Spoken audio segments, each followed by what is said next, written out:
আমি একটা জিনিস খেয়াল করলাম কি, কেন জানি মেয়েদের পছন্দের সব সময় উপরে থাকে প্লে বয় টাইপের ছেলেগুলা, ভালো ছেলেরা কখনো থাকে না।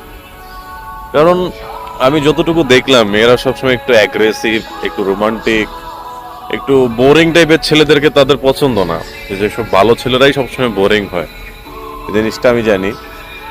তো মেয়েদের পছন্দগুলো সবসময় গাঁজাখোর, পাটপাত, মানে প্লে বয়, যার একাধিক রিলেশনশিপ থাকে তাদেরকেই কেন পছন্দ। বা তাদেরকে পছন্দ হওয়ার রিজন গুলো থাকে অনেক, যে আসলে প্লে বয় হরে করে কি, তারা অনেক রোমান্টিক কথাবার্তা বলে, একটা মেয়েকে ওই জায়গাটা দিয়ে দেয় যে হ্যাঁ তুমি আমার সবকিছুর উপরে আছো, তুমি আমার লাইফে সবকিছু। এবং তাদের পরিচয়টাই হয় এইভাবে ইমোশনালি।